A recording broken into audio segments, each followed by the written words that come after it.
to glean your own inner self, even without training, particularly the Piscean personality, one of the 12 that has a direct link with its spiritual self. In those degrees, they have mystical dreams and mystical experiences without trying. That's the level of those 30 degrees in the circle that permits one to maintain a attachment to one's invisible self. The challenge is getting over the fear of the unknown, which is essentially the challenge for all human beings. Briefly, redefining and restating the purpose of this group of ongoing lectures is to deal with the three missing keys of our culture: identity, self-knowledge, and self-revelation. And there's enough videotapes for anybody to start at that point of beginning with a fairly thorough input so as not to be lost at any point of coming into this group of lectures.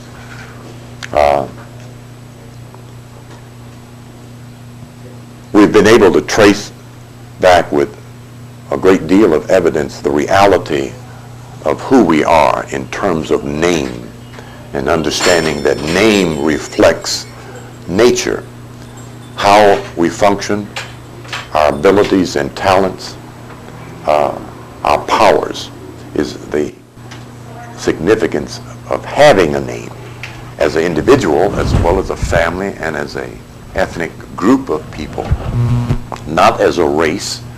There is as a term, there is a human race.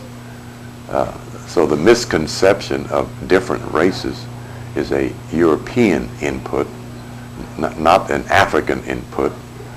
Though among the human race, there are certainly those that have performed in a very inhuman way and are still doing likewise. But when you talk about nature, then even the worst of must be included in that human nomenclature. When you get to the philosophics of it, in terms of human being, and begin to include qualities, that's what makes the distinction. But as far as the dark-skinned, broad-nosed, and thick-lipped human being, the definition of that ethnic group can be found under the definitive of, and descriptive as well, of Moor, Lord of the earth. History, the dictionary, and the Bible reflect that information in parts. The orientation allows one access to clear or better thinking is the reason why. As we have multiple examples of those that are not necessarily corrected in their education about self-knowledge. As Tiger Woods so amply illustrated with all his success, somehow he still doesn't see himself as a black man.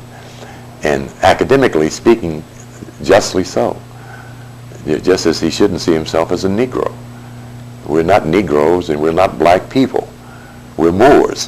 Those are descriptives. I don't know if he understood that or not, but I think his concern was with not omitting his mother and embracing only his father's group. So he's, yes, and that makes good sense, you know. But from this vantage point, there's even a clear definitive. I don't know if his father is that knowledgeable or not. I'd like to give that credit to him. Him being a Mason of a military branch would seem that he would be in the know. But we see a young boy who is orientated, has a level of balance in a period of time when our children are not losing their balance, they're not gaining it, you know. And their performance of how they're living their lives reflects the fact that they have absolutely no idea of who they are and may not even know what they are. You know? So this going on here is to bring about a change in the thinking level of both our people and those European Americans who choose to orientate themselves to this science. And there are such that are doing so, both inside the secret orders as well as outside. Truth belongs to anyone who seeks it. The purpose here is to orientate those who are dark-skinned, broad-nosed, thick-lipped, and furrowed hair, and the various variations thereof. I always include that, though CMB didn't include that.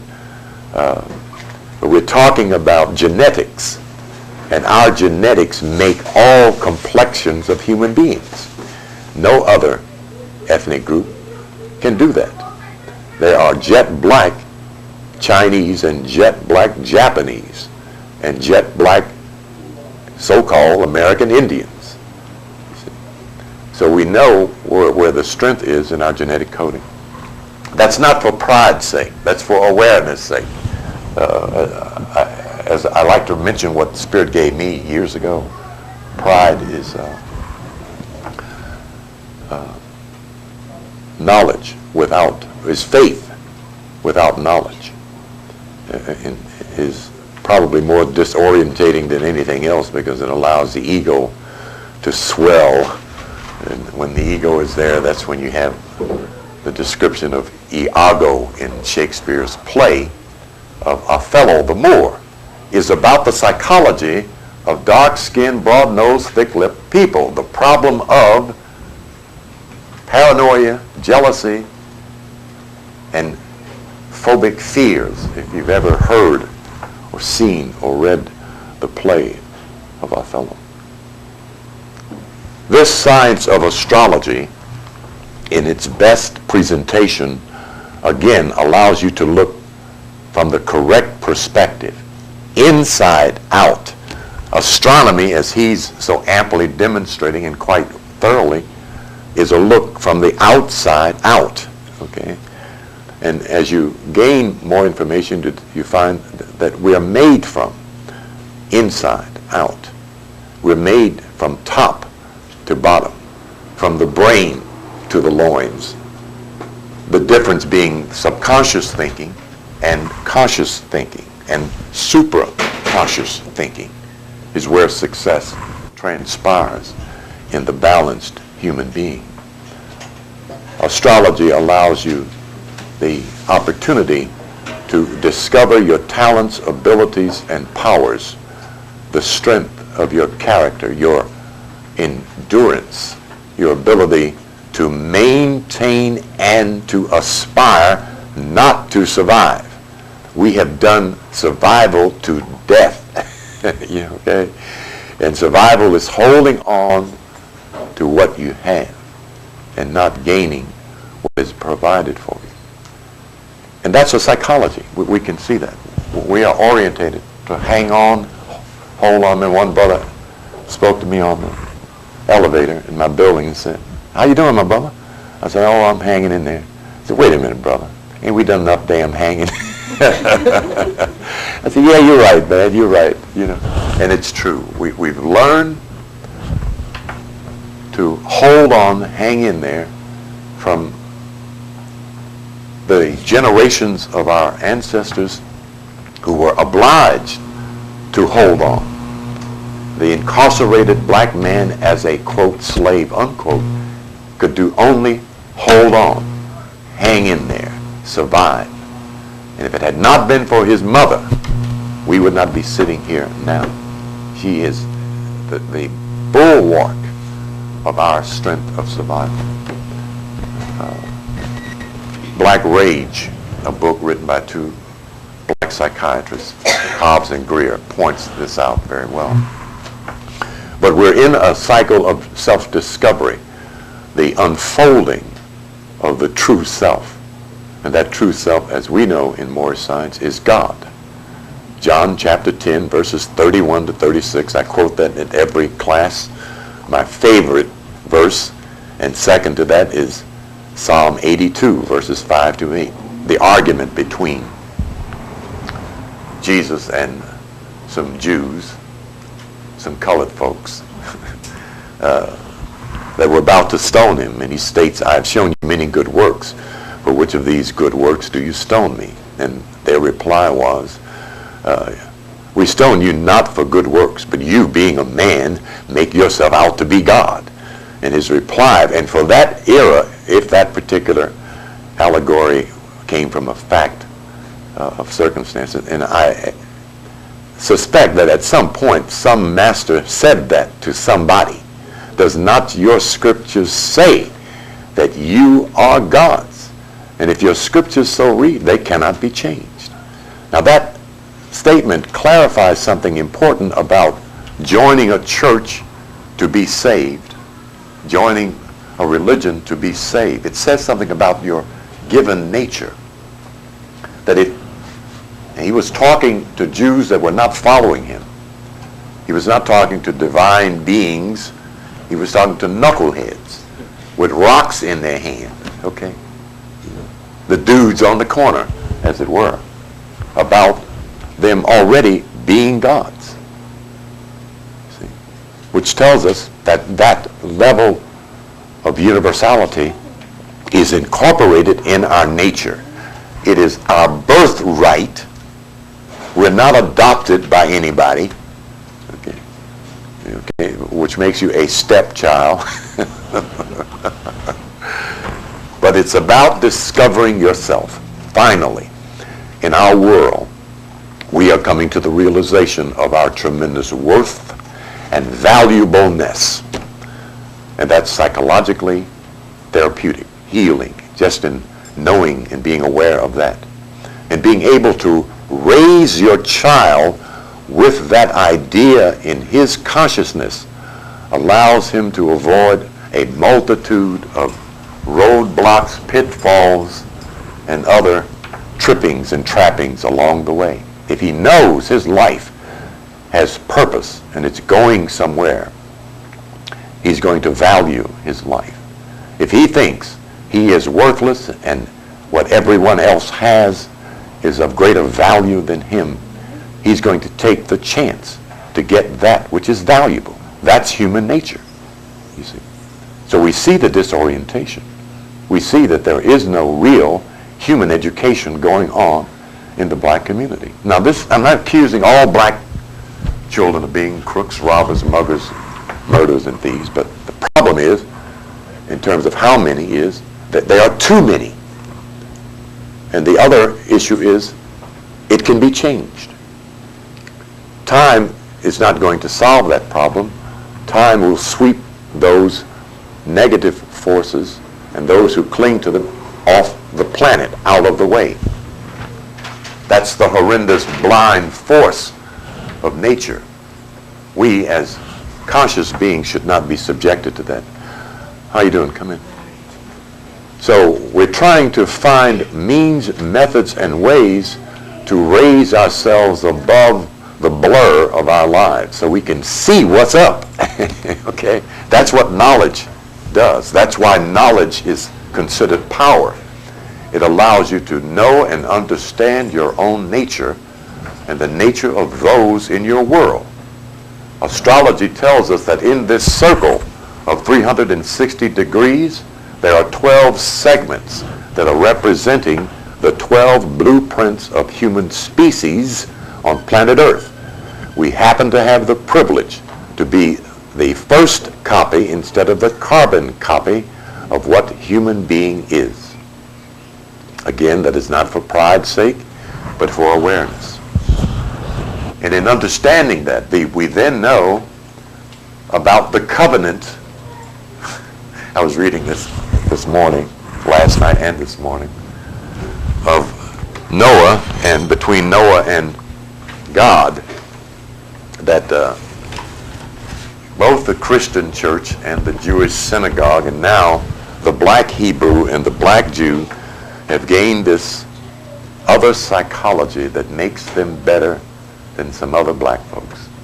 It's amazing when you buy the privilege, you see, because the Hebrew and the Jew have this everlasting covenant with their God, you see. And if that's factually true, God is as much of a bigot as Adolf Hitler and the rest of them. that he would choose a handful of people, and according to the records, could not obey him at any time.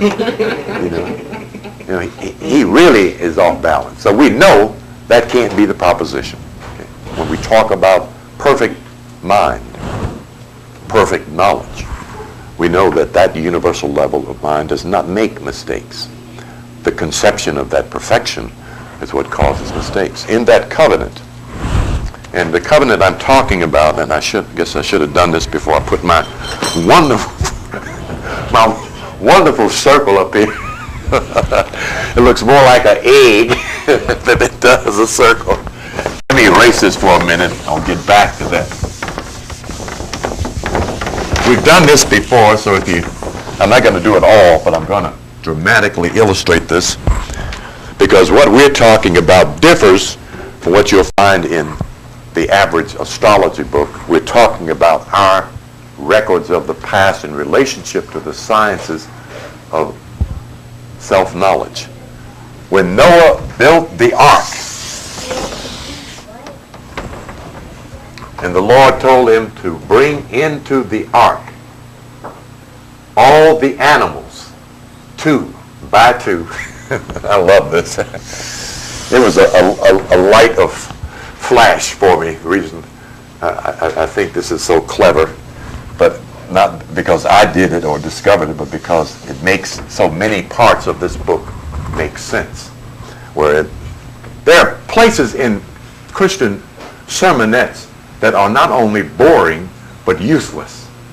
Don't keep telling me about somebody who lived 2, 3, 4,000 years ago, screwed up, and it's my damn fault. Whatever Adam was doing and did not do, I had nothing to do with that. That's my thinking in terms of religious point of view, in terms of being a sinner and so forth. We need to understand where we are, why we can all be considered from that theological point of view with no added appreciation of ourselves, sinners. That's a karmic term. It tells us that we are old souls. We're not new souls. It's why we're engaged in the process of karma. See, all have sinned and come short of the glory of God. Well, that's true. You can't get down here unless you come down here with some karma and acquire some karma. When you stand up on your feet and move one foot in front of the other, you're engaged in cause and effect. That is chitta, mistake, okay, until you're divinely guided. Those are 2 of the animals.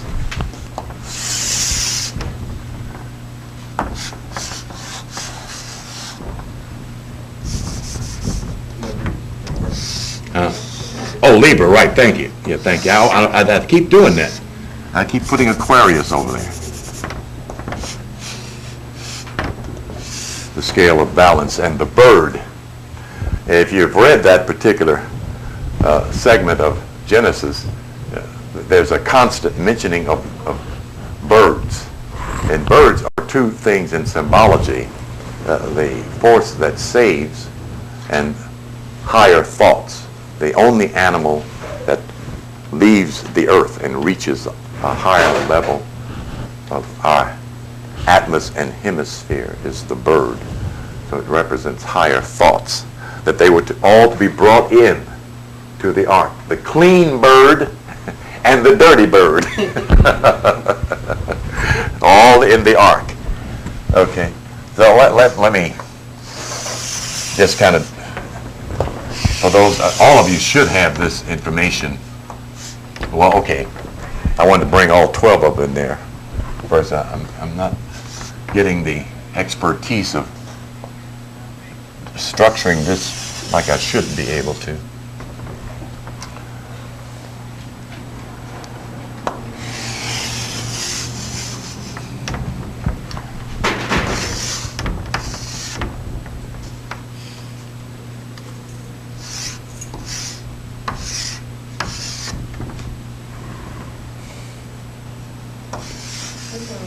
Come on in. It's all right, my sister. Sit down, have a seat, wherever you like.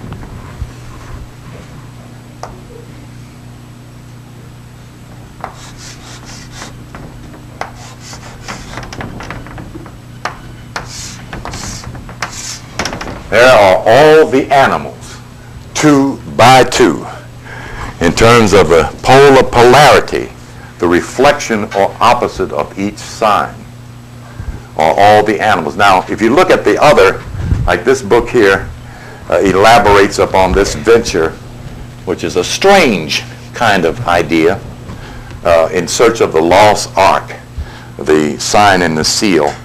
Why would anybody go looking for a wooden boat that's considered, I don't know how many thousands of years old, and what would it prove? The nonsensicalness of misunderstanding the language of symbolism leaves one looking extraordinarily foolish. If they're not looking for the meaning of things, it can send even the alleged scholar off in the wrong direction. When you look back, you'll see that even in your own secular studies, some of the dumb stuff that's been reported as high knowledge. What I wanted to do here was when all the animals were in the ark, then Noah barred the door, closed the ark, the circle. Noah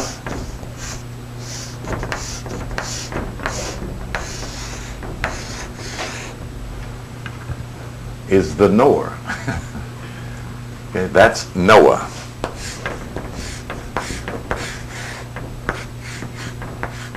That's where it was spelled in the confraternity edition of the scriptures. Okay. The knowledge, understanding, the intelligence of the universe is Noah.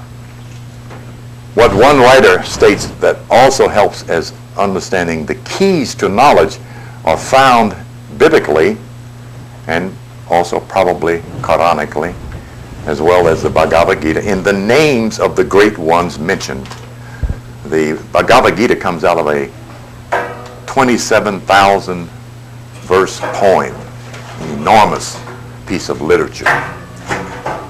So it's only a segment of it, but it was prepared to educate those in that part of the world about themselves, okay, first, then about the universe and the nature of the universe in which we all live, move, and have our being. So the picture is set. And the idea of the rainbow as God's sign is that of this invisible ark that reflects harmony and balance in nature. Okay? If you've ever seen a rainbow over your city, it is in this perfectly formed arc. You know, you've had that experience? Or at times you'll see them you'll see the shaft of or part of a rainbow. I had this opportunity in Cleveland in 1966 around 5:30 in the evening. I'll never forget it. This beautiful rainbow up over Cleveland. You know, I ain't seen one since. But it felt, you could feel this energy, you know, everywhere. Every folks was looking all out, had their head stuck out the car trying to see what was going on, like some big event was. It was this energy, you know, in terms of planetary configuration, gave such a harmonic aspect. That's when you know it's triune aspect. This aspect here, when things are balanced in nature, and you can feel it. You know, it was just really remarkable. Okay. This is the everlasting covenant of God. You see, no longer shall the earth be flooded by water. What does water do? Thank you. Okay. Okay. It washes away the bacteria, the useless part. Okay. Now, comparatively, you try to look at this. Go around now and try to pick up 2 of every kind of animals and put them in a ship. Okay? I mean, if you think about it, every creeping thing, every flying thing, all the beasts of the field, okay? So we know we have to use that language, that secret language, or what's called sacred language, that is symbology, that tells us the real meaning of this allegorical level of scriptures, of knowledge, so that we find ourselves making sense of that which has mystified and still mystifies the black population in the Christian or in the religious arena. It isn't just Christian. I think there's a metaphysics in the Hebrew arena where they're getting into a level of understanding the meaning of rather than the belief of. We are late in this venture.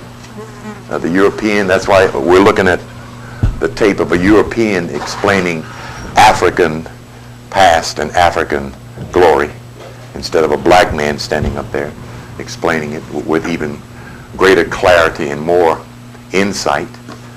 See, our scholars only of recent have been in search of self. They were doing what the whiteboard told them to do in the classroom. And most of the teachers are doing, black teachers are doing the same thing. Whatever the curriculum is, they hand it to them. And what the curriculum is in the white school is very similar to what's in the black school. Though we got all this disorientation going on. Black kids walking around with two switchblades in the back pocket and a pistol in the sock. And it keeps telling those that are just somewhat aware, these children don't know who in the hell they are. How can they care about themselves and each other if they don't know who they are? Hand a child a cup of curd milk, and first thing he said, "What is that?" "I don't want that." He wants something that he knows something about. That's human nature. So education should reflect that part of human nature. Human beings are about the business of discovering themselves. Astrology assists handsomely, rewardingly in that venture and that effort. Where we are now in this particular class and classroom is placing the planets in their particular positions by sun sign only, except for those who have their birth data, what time you were born, hour, day, month, and year.